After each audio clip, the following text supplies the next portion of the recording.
کے لیے کوئی مسجد بنائے گا، جو دنیا میں اللہ کے لیے کوئی گھر بنائے گا، بَنَى اللَّهُ لَهُ بَيْتًا فِي الْجَنَّةِ، تو جنت کے اندر اللہ اس کے لیے گھر بنائے گا۔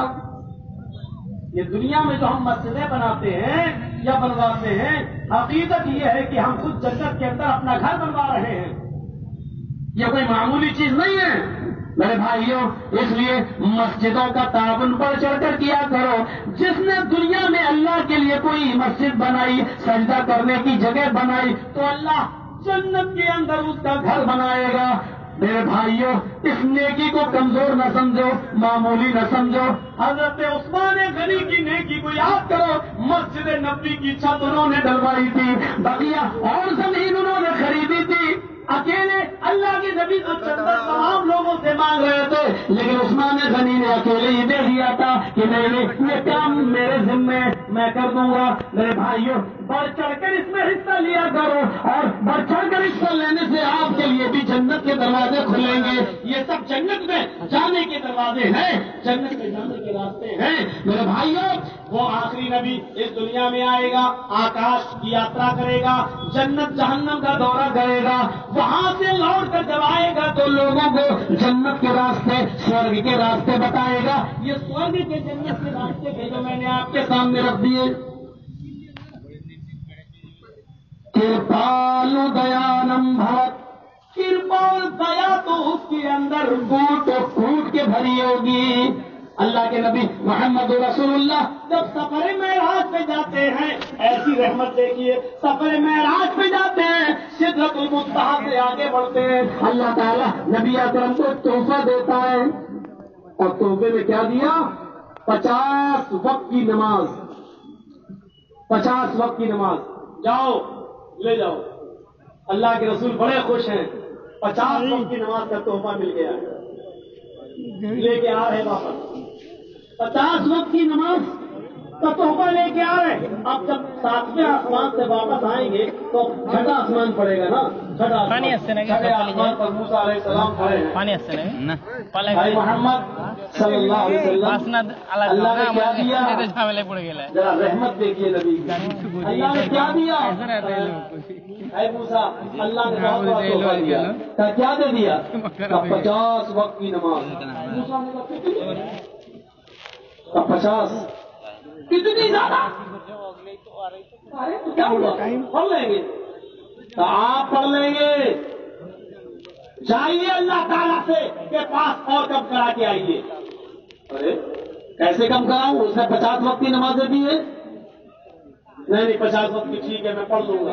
موسیٰ نے کہا تم پڑھ لو گے لیکن آپ کی امت نہیں پڑھ پائے گی۔ امام بہقی اپنی سنن میں نقل کرتے ہیں، موسیٰ نے کہا ان امتک لا تطیق، آپ کی امت کے اندر طاقت نہیں ہے، آپ کی امت 50 وقت کی نماز نہیں پڑھ پائے گی۔ نبی نے امت کا لفظ سنا، میری امت نہیں پڑھ پائے گی، کل فوراً جاتے ہیں دوبارہ میری امت۔ اللہ نے کہا محمد صلی اللہ علیہ وسلم کہیے اب کیسے آنا ہوا؟ اللہ زیادہ ہے نماز، یہ 50 وقت کی نماز زیادہ ہے، زیادہ۔ او ڈو یو وانٹ کنسیشن؟ رعایت چاہتے ہو؟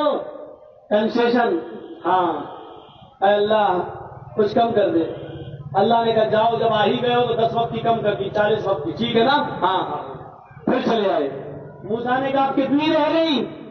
کہا 10 کم ہو گئی، 40 رہ گئی۔ کہ یہ بھی زیادہ، پھر جاؤ۔ نہیں موسیٰ، ارے آپ کی امت نہیں پڑھ پائے گی، امت کا نام سنا تو پھر چلے گئے۔ اللہ یہ بھی زیادہ ہے۔ اچھا، ارے بھائی بچوں جلدی جاؤ، اگر جانا ہے ارے یہ بھی زیادہ ہے، کہاں؟ اچھا ٹھیک ہے، 10 اور کم کر دے رہا ہوں، 30۔ ہاں ٹھیک ہے، پھر آئے۔ موسیٰ نے کہا کتنی رہ گئی؟ کہا 10 اور کم ہو گئی، 30 رہ گئی۔ کہ یہ بھی زیادہ ہے۔ کیا موسیٰ بار بار کہہ رہے زیادہ زیادہ؟ ارے 30 ٹھیک تو ہے، 20 تو کم ہو گئی۔ کہا نہیں میں جانتا ہوں، مجھے تجربہ ہے، میں نبی بن کر جا چکا ہوں دنیا میں، مجھے ایکسپیرینس ہے، مجھے تجربہ ہے۔ آپ کی امت 30 وقت کی نماز نہیں پڑھ پائے گی، کیا بات کر رہے ہو؟ کہا امت کا نام سنا تو پھر چلے گئے۔ رحمت دیکھیے، آپ تو لے کے آ رہے ہیں بار بار، لیکن امت کا نام سنتے تو پھر جا رہے ہیں اللہ میری امت نہیں پڑھ پائے گی، 30 بھی زیادہ ہے۔ اچھا تو 10 اور کم کر دی، 20۔ موسیٰ نے کہا یہ بھی زیادہ ہے، ضد کی موسیٰ نے پھر بھیج دیا، اللہ یہ 20 بھی زیادہ ہیں۔ اچھا تو 10 ٹھیک ہے نا؟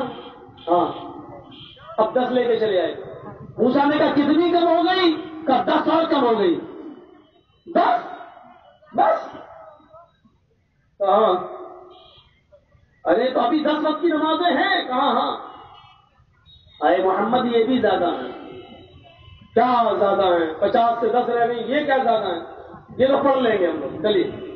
نہیں مجھے تجربہ ہے، آئے محمد نہیں پڑھ پائے گی آپ کی امت۔ ارے کیسی باتیں کر رہے ہو؟ نہیں پڑھ پائے گی۔ 50 سے 40، 40 سے 30، 30 سے 20، 20 سے 10، اور تم کہہ رہے ہو نہیں پڑھ پائے گی۔ موسیٰ نے اپنا تجربہ بتایا، آئے محمد میری امت پر تو صرف 2 وقت کی نماز فرض تھی، وہ 2 وقت کی نہیں پڑھ پائی، آپ کی امت 10 وقت کی کیسے پڑھ لے گی؟ 2 وقت کی نہیں پڑھ پائی؟ کہ نہیں، پھر گئے۔ اب اللہ نے پوچھا محمد کیا ہوا؟ اب اللہ کے رسول نے نام لے لیا موسیٰ کا۔ اللہ موسیٰ کہہ رہا میری امت 2 وقت کی نہیں پڑھ پائی، تیری امت 10 وقت کی کیسے پڑھے گی؟ نہیں اور کم کر دے۔ اللہ نے کہا اچھا ٹھیک ہے 5 وقت کی۔ کہاں اب صحیح، پھر لے کے چلے۔ موسیٰ علیہ السلام نے کہا کتنی کم ہوئی؟ کہا 5۔ صرف 5؟ کہاں؟ ارے میں نے کہا نا میری امت 2 وقت کی نہیں پڑھ پائی، آپ کی امت 10 وقت کی 5 نہیں پڑھ پائے گی۔ بس کرو موسیٰ اب نہیں جاؤں گا۔ نہیں تمہیں جانا پڑے گا۔ اللہ کے نبی نے کہا موسیٰ قسم ہے مجھے اس ذات کی جس کے قبضے میں میری جان ہے، اب نہیں جاؤں گا، بس 5 چیزیں۔ مجھے بار بار شرم آ رہی ہے، کتنی کم کراؤں؟ کتنی کم کراؤں؟ مجھے شرم آ رہی۔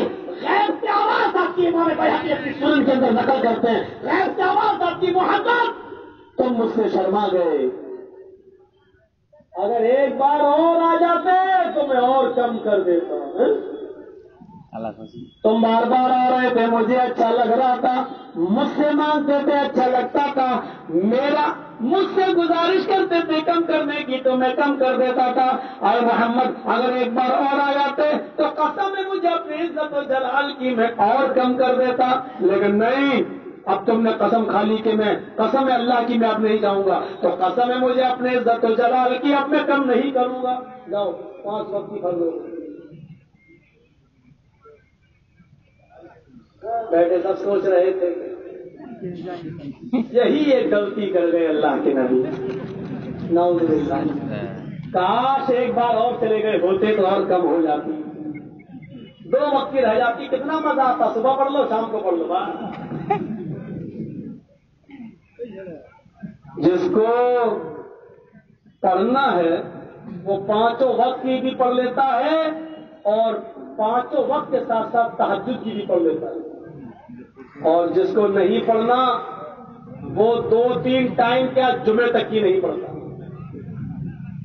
پڑھنے والے 5 وقت کی نماز پابندی کے ساتھ پڑھ لیتے ہیں، پابندی کے ساتھ، اور نہ پڑھنے والے جمعے تک کی نماز نہیں پڑھتے، جمعے تک کی نماز۔ اور میں پارلیمنٹ کے ایسے نیتاؤں کو جانتا ہوں،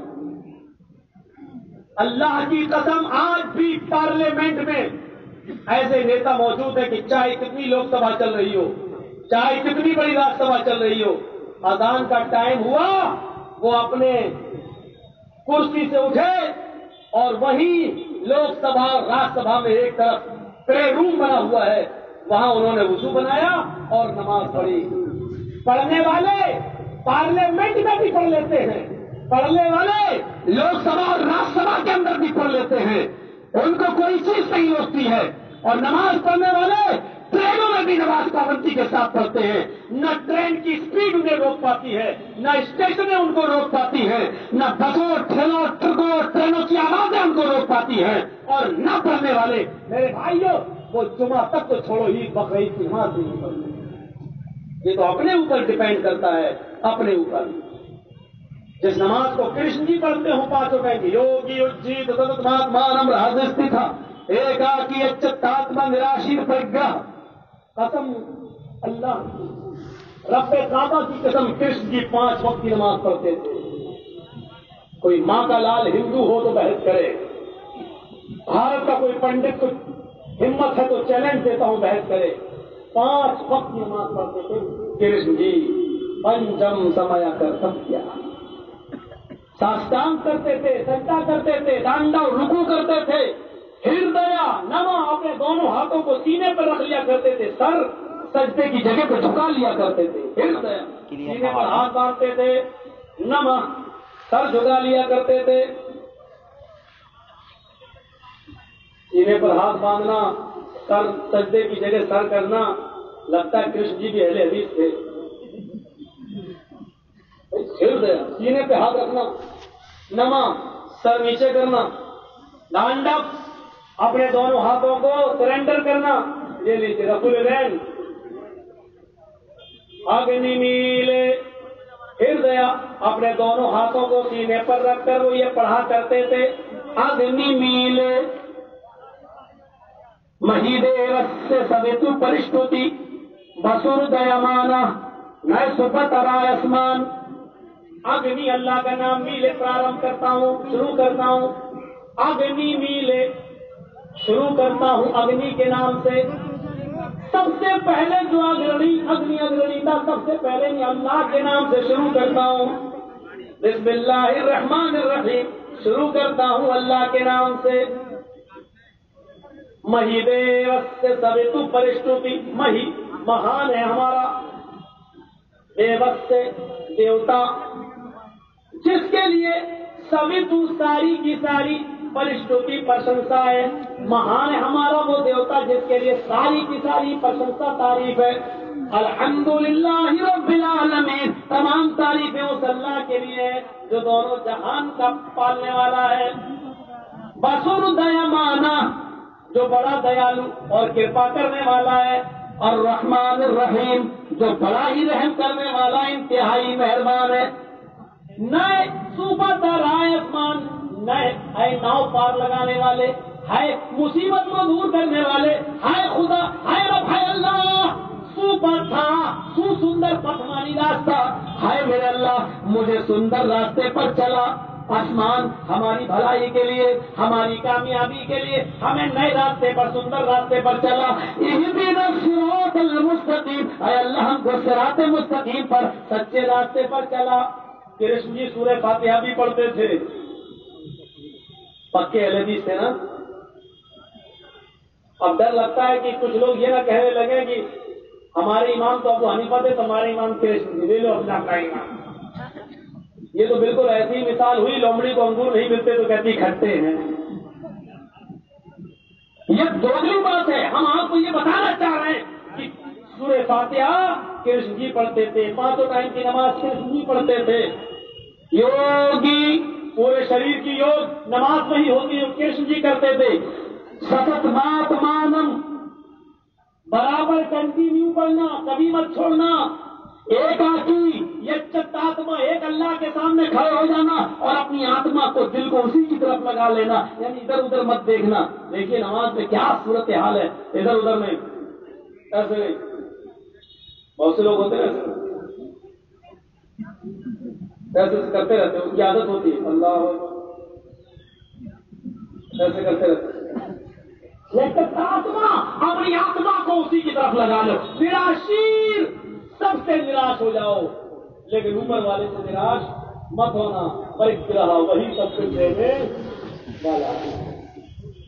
پنچم سمیا ہے ارجن, 5 ٹائم ایسا کرنا. میں خود 5 ٹائم کرتا ہوں. یہ لیجیے رکوع, سجدہ, سورہ فاتحہ, یہ سب 5 ٹائم پڑھ رہے ہیں کرشن جی. اور آگے دیکھیے کیا کیا کہہ ڈالے. مرگا چرم, اگر پاک زمین نہ ملے, پاک دھرتی نہ ملے تو مرگ مانی ہرن, چرم مانی چمڑا, ہرن کے چمڑے کو جائے نماز بنا لینا, ہرن کی کھال پر نماز پڑھ لینا. یعنی ہرن کی کھال کو بچھا کر اس پر ساشتانگ رکوع سجدہ اس پر کر لینا. پتا چلا ہرن کی کھال ادھر بھی ہے, ادھر تو بہت کچھ ہے, بہت کچھ. اب اب تھوڑا سا میں بولنا نہیں چاہتا ہوں، دونوں طرف یوپی میں بھی اور ادھر کی ان لوگوں کی سرکار ہے نا، تھوڑا خطرہ ہو گیا، بات بات پہ چھوٹ دیتے ہیں، کوئی بات نہ ہو بغیر غلطی کے ڈال ہے. اب بیل کراؤ، ضمانت کراؤ، کیس چلتا ہے 10 سال 12 سال کے بعد، اب جیل سے چھوٹتے بعد عزت بری تو کیا فائدہ، 10 سال تو برباد ہو ہی جائیں گے نا. اب ڈاکٹر ذاکر نائک کا کیا تھا بتاؤ ذرا. NIA نے کلین چٹ دے دی، بامبے کی IB اور CBI نے کلین چٹ دے دی، مدراس ہائی کورٹ کے جج نے یہ کہا کہ میں خود سنتا ہوں ڈاکٹر ذاکر نائک کی تقریر میں کوئی آپتی جنک بات نہیں ہے، ان کی سمپتی کو کیسے ضبط کر سکتی ہے گورنمنٹ؟ اگر سمپتی کو ضبط کرنا ہے تو آسارام بابو کی کرے، یہ ریٹ لے کر کے اندر جا رہے ہیں، ان کی سمپتی ضبط کرے، اس کی کیوں؟ یہ ہائی کورٹ کے جج نے کہا، لیکن اس کے باوجود مودی کی اماں مر رہے ہیں. غور کریے، انٹرپول نے کلین چٹ دے دی کہ ڈاکٹر ذاکر نائک کے خلاف جو بھی آپتی جنک باتیں کہی گئی اس کا کوئی ثبوت نہیں، انٹرپول نے کہا. لیکن ابھی وہ بیچارہ اگر چلا ہے ہندوستان تو ابھی اس کو جیل میں ڈال دیں گے، اور جب تک اس کو اپنا کلین صفائی پیش کرنے میں کہ جب ٹائم آئے گا تو اس میں 10 سال 15 سال لگ جائے گا، تب ان کو کہا جائے گا بھائی عزت بری، تو 15 سال تو بیکار ہو گئے نا. ایک میں ہی ہوں جو ہندوستان میں لڑ رہا ہوں. معمولی بات ہے 34 مرتبہ جیل میں جانا، 34 مرتبہ. اب تو بار بار کسی جیل میں جاتا ہوں تو پھر آ گیا، میں کہتا ہوں سسرال میں جایا.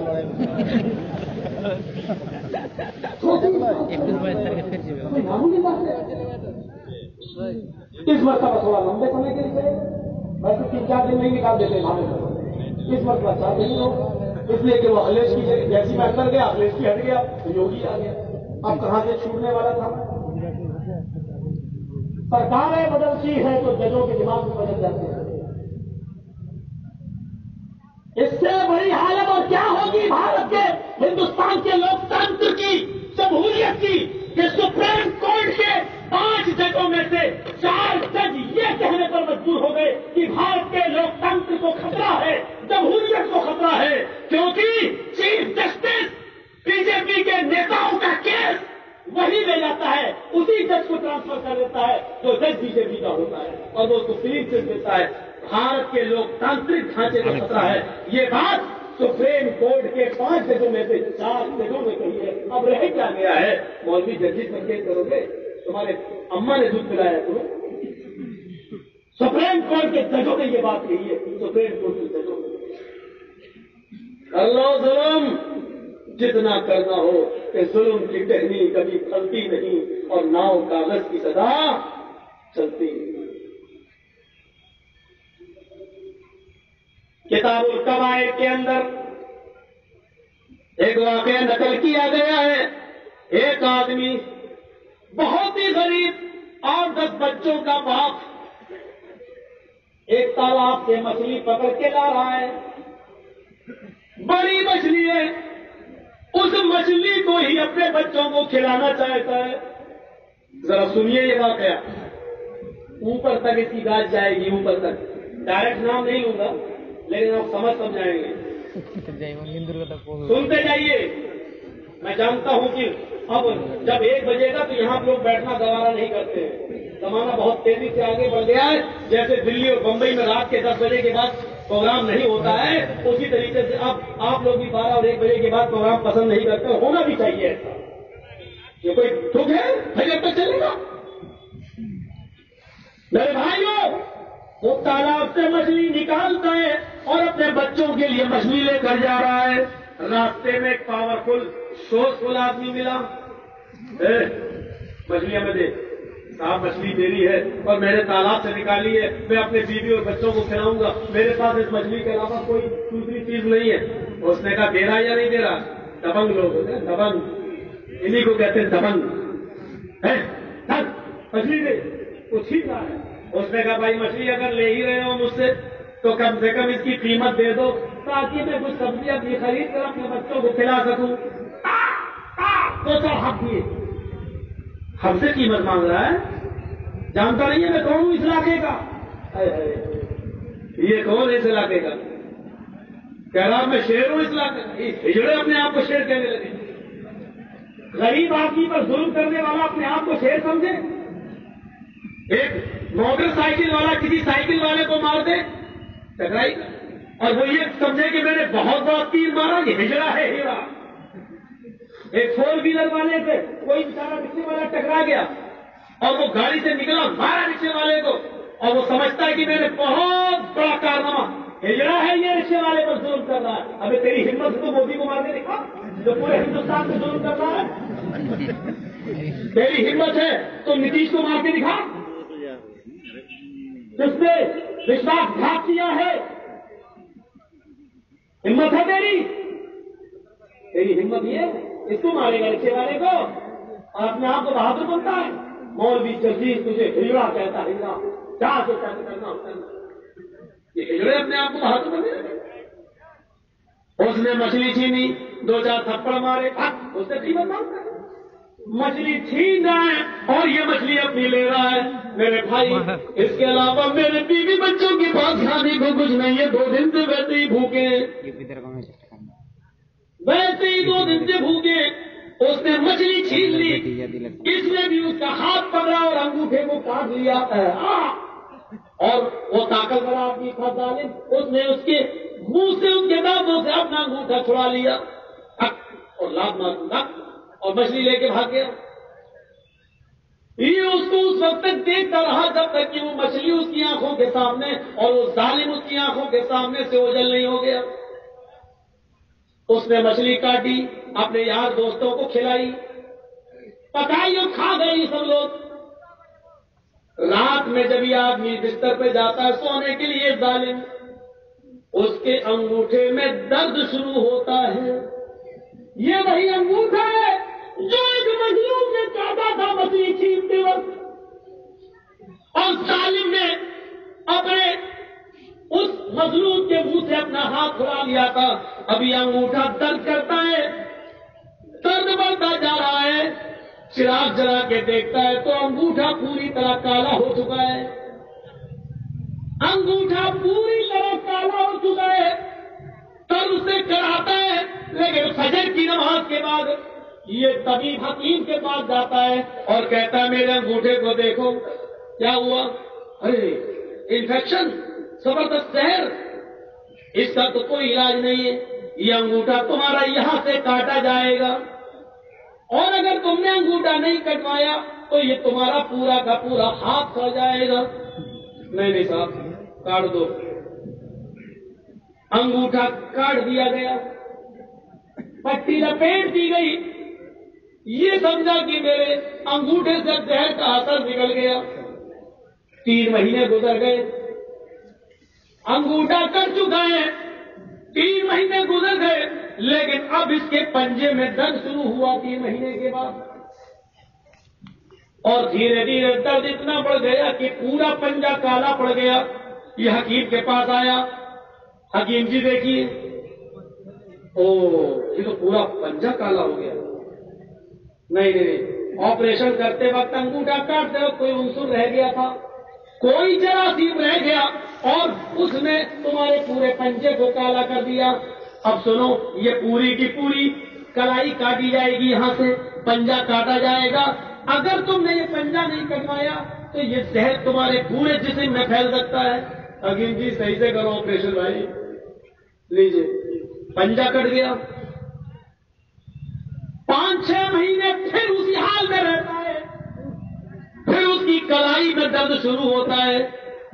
حکیم جی کیا ہو رہا ہے؟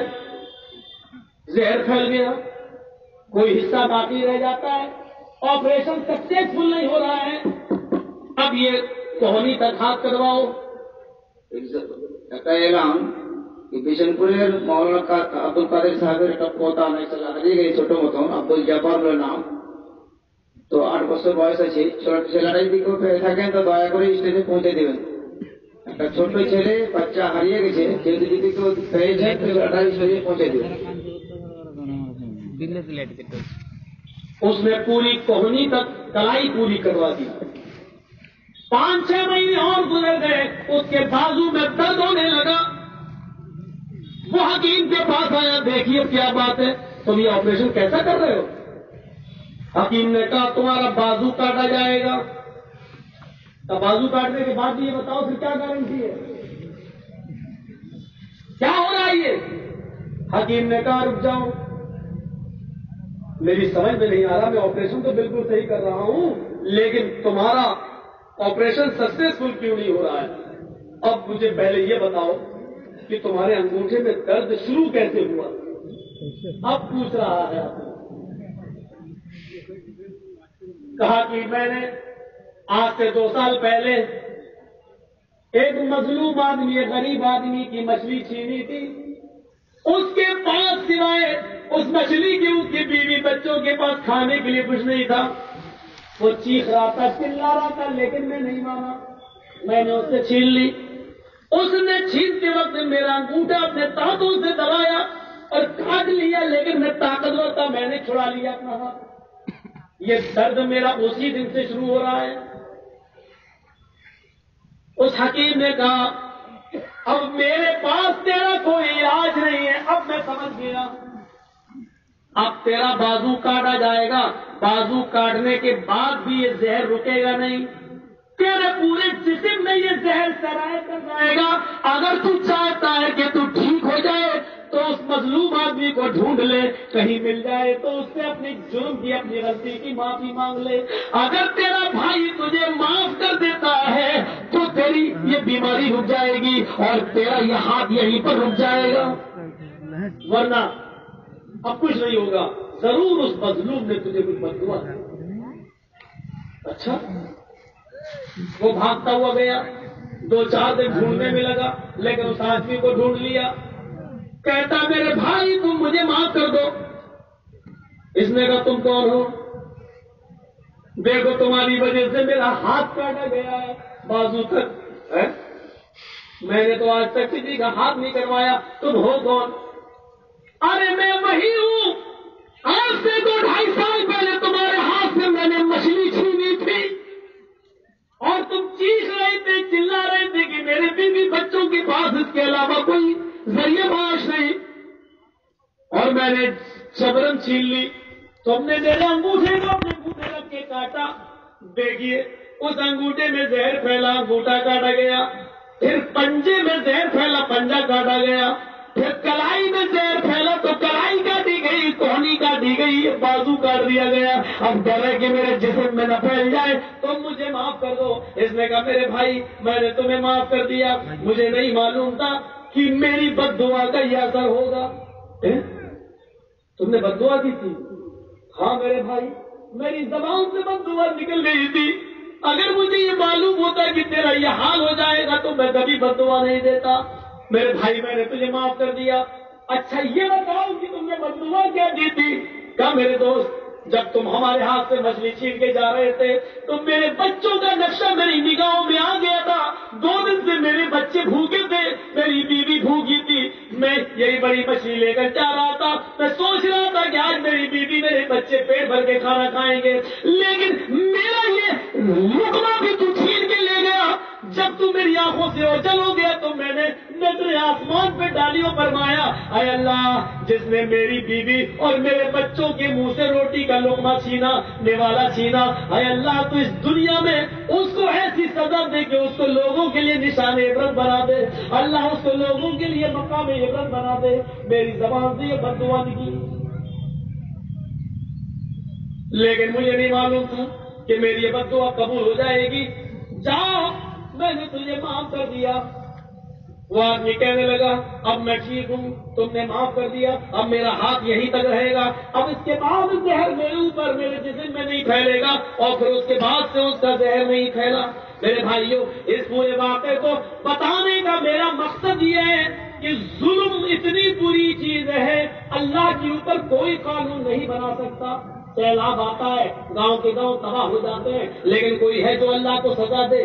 کوئی ہے جو اللہ کے لیے قانون بنائے؟ اللہ کے لیے کوئی قانون نہیں بنا سکتا، لیکن ظلم اتنی بری چیز ہے کہ ظلم کے بارے میں اللہ نے اپنے لیے بھی قانون بنا دیا ہے۔ یا عبادی انی حرمت الظلم علی نفسی، اے میرے بندو ظلم تو میں نے اپنے آپ پر بھی حرام کر رکھا ہے، میرے بندو ظلم تو میں نے اپنے اوپر بھی حرام کر رکھا ہے، اے میرے بندو ظلم نہ میں کروں گا اور نہ ظلم کسی کو کرنے دوں گا۔ اے چودھریوں، اے سرمایہ داروں، اے گاؤں میں اونچی اونچی بلڈنگیں بنانے والوں، اپنے پڑوسیوں کی زمین پر ایک بالش تو کیا ایک انگلی کے برابر بھی زمین پر قبضے کرنے والوں، قیامت کے دن ساتوں زمین کا توق تمہارے گلے میں ڈالا جائے گا۔ ظلم اللہ کو منظور نہیں ہے، ظلم اللہ نے اپنے اوپر بھی حرام کر رکھا ہے۔ اللہ کے یہاں دیر اندھیر نہیں ہے، اس کی لاٹھی میں آواز نہیں ہے۔ اس آدمی کو سزا ملی لیکن 2 سال بعد ملی، 2.5 سال بعد ملی۔ اس مظلوم کی بد دعا 2.5 سال کے بعد قبول ہوئی۔ اس نے مچھلی تو 2.5 سال پہلے چھینی تھی، لیکن اس آدمی کا ہاتھ 2.5 سال کے بعد کاٹا جا رہا ہے۔ اس کے ہاتھ دیر ہے لیکن اندھیر نہیں۔ لیکن اے ظالموں، یاد رکھنا تمہارے ظلم و زیادتی کی سزا اسی دنیا کے اندر تمہیں ملے گی، اور اللہ ایسی سزا دیتا ظالموں کو جو دنیا والوں کے لیے مقام عبرت اور نشان عبرت بن جاتی ہے۔ نریندر مودی جی سن لو، حکومت و سلطنت کفر سے تو چل سکتی ہے لیکن ظلم سے نہیں۔ اگر یقین نہیں آتا تو ظالموں کی ہسٹری پڑھ کر دیکھ لو، آج بھی دیکھ ڈالو، ہٹلر کا نام دیکھ ڈالو، ستاؤں کا ظلم دیکھ ڈالو، مٹے نامیوں کے نشان کیسے آج ان حکمرانوں کا ذکر ہو رہا ہے، صدام کا ہو رہا ہے، ہٹلر کا ہو رہا ہے، حجاج ابن یوسف کا ہو رہا ہے، بڑے بڑے ظالم حکمرانوں کا ذکر ہو رہا ہے، لیکن ان کی برائیوں کے ساتھ ہو رہا ہے۔ ان کے اس دنیا سے کس طریقے سے وہ مٹے، ان کے نشان عبرت بنے کس طریقے سے بنے، ان برائیوں کے ساتھ ہو رہا ہے۔ مودی جی ظلم کرنے سے بچو، دلتوں پر، مسلمانوں پر۔ اتنا یاد رکھنا، مظلوم کی ہائے مطلب یہ مظلوم جب آہ کرتا ہے تو اللہ کا عرش بھی ہل جاتا ہے۔ سنو، میں کہہ نہیں رہا ہوں لیکن کہہ رہا ہوں، میرے بھائیو سن لو، جو بھی ظلم کر رہا ہے ظالموں کو عبرتناک سزا ملی ہے۔ اگر یہاں یک طرفہ کسی پر ظلم ہوا تو ایسا حاکم بھی عبرتناک سزا اس کو ملے گی، اور بھارت کے لوگوں تم اس ظالم کا عبرتناک انجام اپنی آنکھوں سے دیکھو گے۔ تمہیں معلوم نہیں ہے مجھے کتنے خطرناک جملے بولتی ہے، لیکن کسی کی ہمت نہیں ہے مجھ پر کیس کر دے۔ میں نے کسی کا نام تھوڑی لیا۔ راحت اندوری بہت بڑا شاعر ہے، اس نے کہا پردھان منتری چور ہے، اس کے اوپر سپریم کورٹ میں مقدمہ چل گیا۔ جج نے اس سے پوچھا کیا تم نے یہ کہا تھا؟ اس نے کہا ہاں میں نے کہا تھا، لیکن یہ تھوڑی کہا تھا کہ ہندوستان کا پردھان منتری چور ہے، میں نے تو یہ کہا تھا پردھان منتری چور ہے۔ اب کہاں کا ہے میں نے یہ تھوڑی کہا ہے، میرے پر کوئی کیس بنتا ہی نہیں۔ جج نے کہا تھا پہلے دن صحیح بات ہے، میں تو یہ کہہ رہا ہوں اگر یک طرفہ ظلم ہوا تو آئے ظالم حکمرانوں عبرتناک انجام تم اپنی آنکھوں سے دیکھو گے، پوری دنیا عبرتناک انجام دیکھے گی۔ ہم اس ظالم کا اپنی آنکھوں سے عبرتناک انجام دیکھیں گے۔ ظلم کی کہنی کبھی پھلتی نہیں اور نہ کاغذ کی سزا چلتی۔ ظلم اللہ کو برداشت نہیں، زیادتی اللہ کو برداشت نہیں ہے، اور اسی لیے ظلم کی ضد عدل ہے، اور جتنا عدل انسان کا عدل اور عدل تبھی ہوگا جتنا رحم انسان کے اندر ہوگا۔ اور اس معاملے میں محمد رسول اللہ رحمت للعالمین سے جھگڑا آتا ہے، آپ فیصلہ یہودی کے حق میں کر رہے ہیں۔ ذرا تصور کرو یہ عدل نہیں تو اور کیا ہے؟ میرے بھائیوں تصور کرو، یہودی کا جنازہ آ رہا ہے، اللہ کے نبی اٹھ جاتے ہیں، صحابہ نے کہا یہودی کا جنازہ کیوں اٹھ گئے؟ اللہ کے نبی فرماتے مرنے والا کیا انسان نہیں تھا؟ اس کے دکھ اور درد میں اگر ہم شریک ہو گئے تو کون سا جرم کر لیا؟ میں تو انسانیت کی قدر کر رہا ہوں، مذہب کی نہیں۔ انسانیت کے ناطے سے آپ کھڑے ہو جاتے ہیں میرے بھائیوں، یہ رحم تھا رحم۔ ایک یہودی بچہ عمر 12-13 سال نبی اکرم کی خدمت کیا کرتا تھا، سنا کہ وہ بیمار ہو گیا، اللہ کے نبی اس سے ملنے کے لیے گئے، اس کے پاس بیٹھ گئے، وہ ہچکیاں لے رہا تھا، قریب الموت کا مرنے کے قریب تھا۔ اللہ کے نبی کو آنکھوں میں آنسو آ گئے، اس بچے کو دیکھ کر آپ نے کہا بیٹے کلمہ پڑھ لو، لا الہ الا اللہ محمد رسول اللہ پڑھ لو۔ وہ اپنے باپ کا چہرہ دیکھنے لگا، میں نے نبی کی خدمت کی ہے، نبی کو دل و جان سے چاہیں، لیکن آخری وقت میں میرے باپ کہیں ناراض نہ ہو جائیں، میرے ماں باپ کہیں دکھ تکلیف میں نہ جائیں اور میں کلمہ پڑھ لوں۔ وہ اپنے باپ کو دیکھنے لگا، اس کے باپ نے کہا بیٹے ابو القاسم کی فرما برداری کرو، وہ جیسا کہہ رہے کہہ دو۔ بچے کو اپنے باپ کی اجازت مل گئی، وہ نبی کا معترض تھا، وہ جان چکا تھا نبی کی صداقت و سچائی کو، وہ پہلے سے جانتا تھا، جو کی خدمت کرتا تھا۔ اس کو اپنے باپ کی اجازت ملی اور اس نے کہا لا اشہد ان لا الہ الا اللہ واشہد ان محمد عبدہ ورسولہ، اور اتنا پڑھتے ہی اس بچے کا انتقال ہو گیا۔ اللہ کے رسول کی آنکھوں میں آنسو آ گئے اور یہ کہتے ہوئے اٹھے اللہ تیرا شکر ہے کہ اس بچے کو جہنم کی آگ سے بچا لیا، یعنی اس نے آخری وقت میں کلمہ پڑھ لیا۔ یہ رحمت للعالمین کا رحم تھا، یہ رحمت تھی نبی اکرم صلی اللہ علیہ وسلم کی۔ اللہ تعالیٰ نے ہر نبی کو ایک ایک دعا دی، اختیاری دعا، تم دنیا میں مانگ لو، جو مانگو گے میں تمہیں دوں گا۔ سارے نبیوں نے اپنی اپنی دعا مانگ لی، اللہ کے رسول سے مانگو تو اللہ نے ایک اختیاری دعا نبی کو بھی دی، اے نبی مانگو تم جو مانگو گے دیا جائے گا، دنیا میں مانگ لو جو مانگنا ہے۔ اللہ کے نبی کہتے ہیں اختبات دعوتی، میں نے اپنی دعا کو چھپا لیا، میں نے اپنی دعا کو چھپا لیا۔ حضرت عائشہ فرماتی ہے اے اللہ کے رسول کیوں چھپایا؟ فرمانے لگے قیامت کے دن مانگوں گا۔ اللہ کے نبی سے پوچھا اے اللہ کے نبی، اے میرے شوہر قیامت کے دن کیا مانگیں گے آپ؟ فرمایا میری امت نفسا نفسی کے عالم میں ہوگی، جہنم کے قریب کھڑی ہوگی۔ عائشہ میں اس موقع پر اللہ سے کہوں گا ہر نبی کو اختیاری دعا دی تھی، مجھے بھی دی، سارے نبیوں نے دنیا میں مانگ لی، میں رہ گیا۔ اے اللہ میں نے دنیا میں نہیں مانگی، اب مانگتا ہوں۔ اللہ کا یا مانگو کیا مانگتے ہو؟ میں کہوں گا میری امت کو بخش دے، میری امت کی شفاعت فرما دے، میری امت پر رحم فرما۔ حضرت عائشہ فرماتی ہے اس دعا کو اللہ کے نبی نے اپنی امت کی شفاعت اور مغفرت و بخشش کے لیے چھپا رکھا ہے۔ یہ امت کے لیے رحمت نہیں تو اور کیا ہے؟ اللہ کے رسول کتنے مہربان تھے، لقد جاءکم رسول من انفسکم عزیز علیہ ما عنتم حریص علیکم بالمؤمنین رؤوف الرحیم۔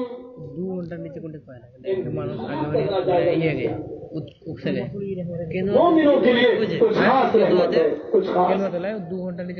ایک تو یہ آتی ہے چراغ جل رہا تھا رات کے اندر اور وہ صحابی رسول سو رہے تھے، ایک چراغ کی پتلی کھینچ کے لے جاتی ہے اور وہ کھینچ کر ایک کپڑے کے پاس جاتی ہے اور اس کپڑے سے آگ لگتی ہے اور جاتا ہے۔ اللہ کے رسول کو بڑا دکھ ہوا، آپ نے فرمایا کتنے ہمدردی کی امت کے لیے کتنے مہربان تھے، آپ نے حکم نافذ فرما دیا لوگوں جب اپنے بستر پر سونے جایا کرو تو چراغ بجھا دیا کرو، آگ تمہاری دشمن ہے، چراغ بجھا دیا کرو۔ جو نبی یہ نہیں چاہتا کہ میرا امتی چراغ جلائے اور چراغ جلا کر سوئے اور رات میں ہوا کا جھونکا ہے اور چراغ کی چنگاری کسی پھوس میں کسی کپڑے کو لگ جائے اور وہ کپڑا پورے کے پورے مکان کو پکڑ لے اور جکڑ لے اور آگ لگ جائے، میرا امتی جل کر مر جائے، میرے نبی کی رحمت کو یہ بھی گوارا نہیں ہے۔ فرمایا جب بستر پہ سونے جاؤ تو آگ چراغ بجھا دیا کرو۔ یہ لائٹیں بھی جو آپ جلتی ہے، اچانک وولٹیج ہائی ہوئے اور بلب پھوٹا اور چنگاری گری اور پتا چلا بستر جل گیا، آدمی جل گیا۔ کتنے لوگ کرنٹ سے جل جاتے ہیں، اس لیے چراغ بجھانے والی حدیث لائٹ پر ریپیٹ ہوگی، یعنی جب بھی بستر پر جایا کرو تو لائٹ بجھا دیا کرو، لائٹ بجھا کر سویا کرو۔ ایسا نہ ہو کہ اچانک وولٹیج ہائی ہو اور بلب پھوٹ جائے اور چنگاری گرے اور آپ کا مکان جل جائے، آپ کے کپڑے جل جائیں۔ چراغ بجھانے کی حدیث آپ کی لائٹ پر بھی منطبق ہوگی، لہذا لائٹ بجھا کر جگہ چراغ بجھا کر سونے کا حکم ہے.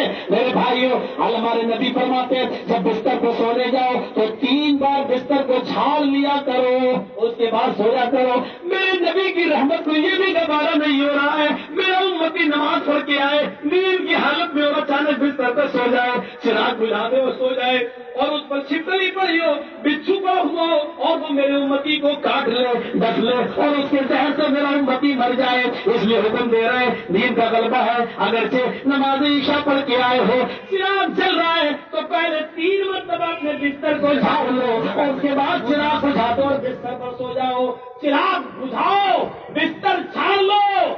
میرے بھائیوں فرمایا جب بھی تم پانی پیا کرو تو پانی کو پہلے دیکھ لیا کرو کہ کچھ پڑا تو نہیں ہے. پھر اس کے بعد فرماتے ہیں کہ پانی 3 سانس میں پیا کرو اور بیٹھ کے پیا کرو. یہ نبی کی رحمت ہے. میرے نبی نہیں چاہتے کہ میرا امتی کر کے پانی پیے اور ایک سانس میں پینا آ جائے اور اچانک ٹھنڈا لگے اور پانی کے گلے میں پھنس جائے, اور کبھی کبھی یہ پھنس جانے والی چیز موت کی باعث ہو جاتی ہے. میرے نبی اصول بتا رہے ہیں, ضابطے بتا رہے ہیں, رحمت کے اصول و ضابطے متعین کر رہے ہیں کہ جب بھی تم پانی پیو تو دیکھ لیا کرو اس میں کوئی چیز پڑی ہوئی تو نہیں ہے, اور جب تم بستر پہ سونے جاؤ تو پانی بھر کر لیٹا کرو, پانی اپنے بستر کے پاس رکھ لیا کرو اور پانی کو ڈھک دیا کرو. پانی کو ڈھکنے کا حکم دے رہے ہیں, یہ نبی کی رحمت ہے. اگر پانی کھلا رہا اور اس میں کچھ گر گیا اور چراغ بندے اندھیرے میں تم پی گئے تو کہیں ایسا نہ ہو کہ کوئی کیڑا مکوڑا تمہارے پیٹ میں چلا جائے اور تمہارے زر کا وہ جو زر نقصان پہنچانے کا ذریعہ بن جائے, زر کا باعث بن جائے. میرے نبی کی رحمت کو یہ بھی گوارا نہیں ہے. میرے پیارے ساتھیوں غور کرو, رحمت کے کیسے اصول بتائے جا رہے ہیں, رحمت کے کیسے ضابطے بتائے جا رہے ہیں. لیکن ہمارے نبی کے امتی ہے, یہ مسلمان ہیں بھولے بھالے جو آپس میں لڑے جا رہے ہیں, مرے جا رہے ہیں, ایک دوسرے کے دشمن بنے ہوئے ہیں. میرے بھائیوں نبی کی رحمت سے عبرت حاصل کرو, نبی کی رحمت سے سیکھو اصول اور ضابطے. لقد جاءکم رسول من انفسکم عزیز علیہ ما عنتم حریص علیکم بالمؤمنین رؤوف الرحیم. تمہارے درمیان ایک ایسے پیغمبر آئے, تمہارے درمیان ایک ایسے رسول آئے جو تمہیں میں سے تمہاری جنس ہے. تمہاری تکلیف کو وہ اپنی تکلیف سمجھتے ہیں, تمہارے درد کو وہ اپنا درد سمجھتے ہیں اور تمہارے فائدے کے خواہش مند رہتے ہیں. اور مومنوں کے ساتھ ان کی رحمت کچھ خاص ہے, مومنوں کا پر وہ خاص مہربان ہے. میرے بھائیوں غور کرو, حالات کا جائزہ لو. اگر دیکھا جائے تو عورتوں کو پردے کا حکم دینا, عورتوں کو پردے کا حکم دینا یہ بھی رحمت ہے, یہ بھی رحمت ہے. ورنہ آج نظر ڈالو آج دنیا میں کوئی ڈپارٹمنٹ ایسا نہیں ہے جہاں عورت کو عزت کی نظر سے دیکھا جا رہا ہو. عورت کی عزت کے دعوے سب کرتے ہیں, حقوق کی بات تو سب کرتے ہیں, لیکن اسلام نے عورتوں کو جو حقوق دیے وہ دنیا کی کسی مذہب کے اندر نہیں ملتے, کسی مذہب کے اندر نہیں ملتے. مولانا جدید نے نکاح کیا, میری بیوی میرے گھر میں آئی, اپنے باپ کی وراثت میں سے بھی وہ مالک ہے. مولانا جدید کے گھر میں آئی, میں جس گھر میں رہتا ہوں میرے گھر میں بھی اس کا حصہ ہو گیا ہے. اب جو بچے میرے پیدا ہوں گے میری زمین سے میری اولاد کو, میرے بیٹوں کو جو زمین ملے گی, جو حصہ لگے گا, میری بیوی میرے بیٹوں کی وراثت سے بھی حصے دار بنے گی. ایک عورت کو اتنی جگہوں سے حصے, اتنی جگہوں سے اس کو ہر جگہ سے نوازا جا رہا ہے. وہ اب بھائی ہے, اگر بہن ہے تو بھائی کی وراثت میں سے حصے دار ہے. وہ بیوی ہے تو شوہر کی وراثت کی حصے دار ہے. وہ بیٹی ہے تو باپ کی وراثت کی حصے دار ہے. وہ ماں ہے تو بیٹے کی وراثت میں سے بھی حصے دار ہے. بیٹا بھی ماں کو دے گا, شوہر بیوی کو دے گا, بھائی بہن کو دے گا, باپ بیٹی کو دے گا. ایک عورت چاروں طرف سے حصہ پا رہی ہے. مجھے بتاؤ دنیا کا کوئی بھی مذہب ہے ایسا, ہندو دھرم لاؤ, عیسائی دھرم لاؤ, یہودی مذہب لاؤ, کرسچن لاؤ, جینی لاؤ, سکھزم لاؤ, بدھزم لاؤ, الغرض دنیا کا کوئی ایک ایک مذہب ایسا بتاؤ جو چاروں طرف سے عورتوں کو اتنا بڑی وراثت دلا رہا ہو, عورتوں کو اتنا بڑا حق دلا رہا ہو. بس آزادی آزادی آزادی. بھیڑیے نے بکری کو مشورہ دیا,